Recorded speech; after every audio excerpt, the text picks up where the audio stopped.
सत श्री अकाल जी। अज आपां मूंग दाल दा हलवा बनावांगे। जे तुहानूं ये मेरा तरीका वधिया लगे तो लाइक शेयर सबसक्राइब जरूर करना, वीडियो नूं अंत तक जरूर देखना। हाँ जी, अज आपां ने एक दाल दी कौली लई आ, देखो एक कौली लई आपां चीनी दी, एक कौली लई आपां घिओ दी, 2 चम्मच लिया आपां सूजी दे, थोड़ा जिहा ड्राई फ्रूट आ मिक्स, एक कौली लई आपां पानी दी। हाँ जी, इनू आ मूंग दी दाल नूं लैके 4 घंटे लई भिओ के रख देना।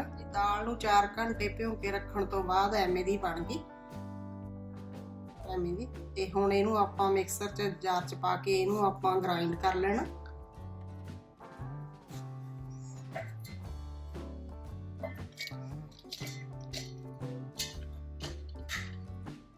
पानी नहीं पाउणा हैगा इहदे विच बिल्कुल भी, असां ही ग्राइंड कर लेनी।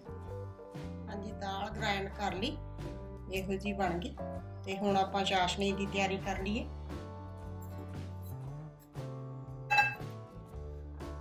एक पतीला लैके इहदे विच एक कौली आपां पानी दी पा लेनी,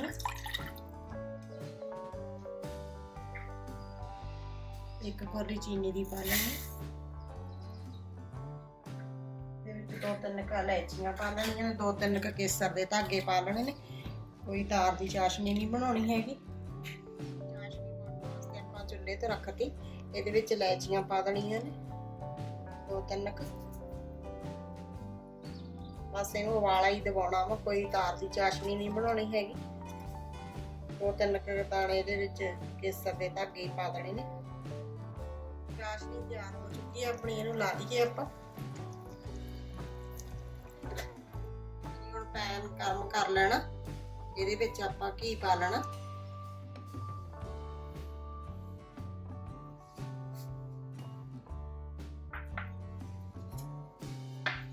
घी नूं गर्म कर लेना, इहदे विच 2 चम्मच आपां सूजी दे पा देणे ने। मीडियम फ्लेम ते ही पकाउणा आपां ने।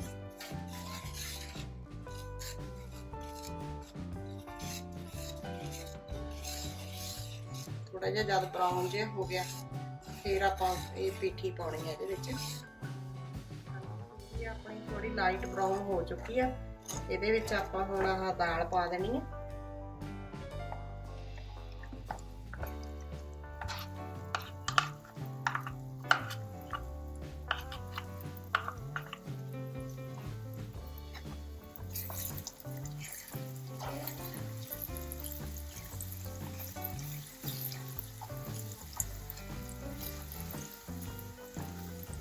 ਇਹਦੇ ਵਿੱਚ ਥੋੜਾ ਜਿਹਾ ਦਾਲ 'ਚ ਘਿਓ ਥੋੜਾ ਜਿਹਾ ਵੱਧ ਪੈਂਦਾ, ਕਿਉਂਕਿ ਇਹ ਜ਼ਿਆਦਾ ਉਹ ਹੈਗੀ ਆ, ਉਹ ਘਿਓ ਜ਼ਿਆਦਾ ਚੂਸ ਲੈਂਦੀ ਆ ਦਾਲ, ਡਰਾਈ ਜ਼ਿਆਦਾ ਹੁੰਦੀ ਆ ਇਹ। ਵੈਸੇ ਨਾਲ ਦੀ ਨਾਲ ਹਿਲਾਈ ਜਾਣਾ ਲਗਾਤਾਰ, ਕਿਤੇ ਗੁਠਲੀਆਂ ਨਾ ਬਣ ਜਾਣ ਆਪਣੀ ਦਾਲ ਦੀਆਂ।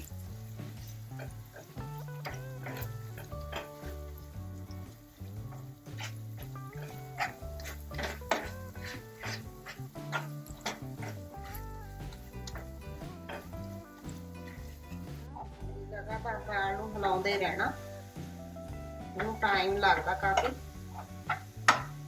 क्योंकि मीडियम फ्लेम ते ही पकाउणा इहनूं आपां ने।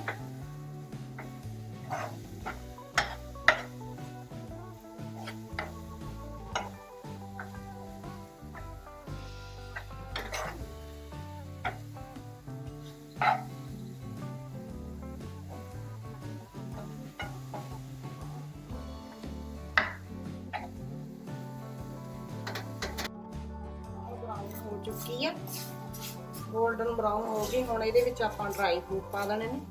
हुण इन्हां नूं 2 मिनट सेक लवाउणा आपां ने।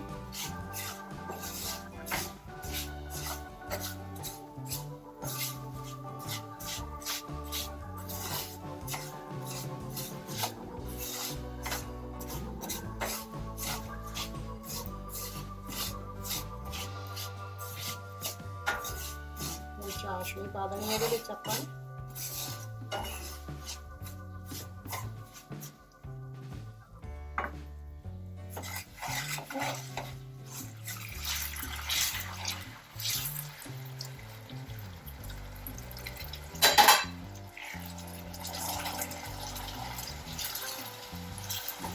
ਜਿੰਨਾ ਚਿਰ ਹੁਣ ਇਹ ਸਖਤ ਜਿਹਾ ਨਹੀਂ ਹੁੰਦਾ ਉਨਾ ਟਾਈਮ ਇਹਨੂੰ ਸੇਕ ਲਗਾਉਂਦੇ ਰਹਿਣਾ।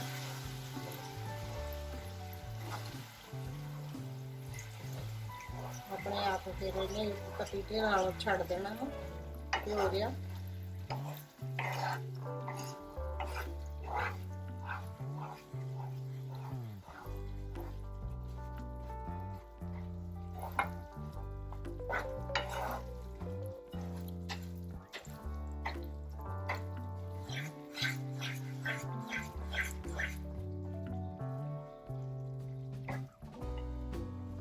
ਚਾਸ਼ਨੀ ਸਾਰੀ ਰਲ ਚੁੱਕੀ ਇਹਦੇ ਵਿੱਚ। ਪੈਨ ਨੇ ਵੀ ਛੱਡਤਾ, ਬਿਲਕੁਲ ਵੀ ਨੀਚੇ ਨਹੀਂ ਬਿਲਕੁਲ ਵੀ ਲੱਗਿਆ।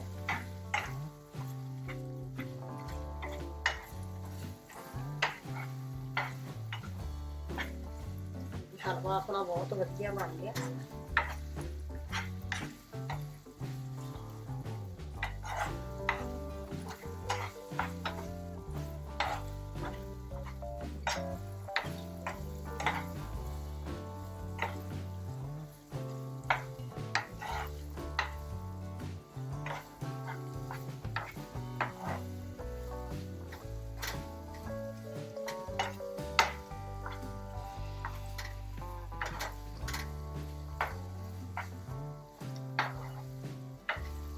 ਹੁਣ ਗੈਸ ਬੰਦ ਕਰ ਦਈਏ। ਹਲਵਾ ਆਪਣਾ ਤਿਆਰ ਆ ਜੀ।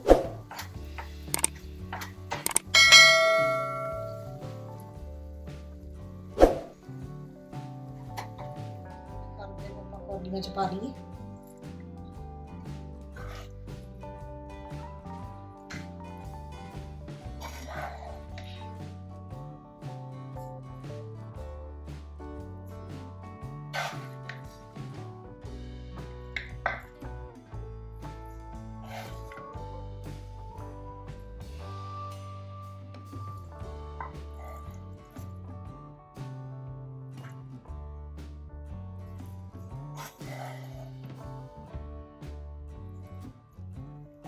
थोड़ा थोड़ा उत्ते होर ड्राई फ्रूट पा दिए।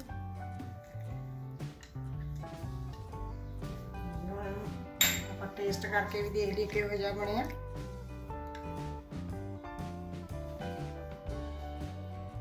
हाँ जी, बहुत ज़्यादा टेस्टी बनिया। तुसीं भी बना के देखना, ट्राई करके जरूर देखियो। पर टाइम जरूर लगता, बहुत ही स्वाद बनता है वाला हलवा।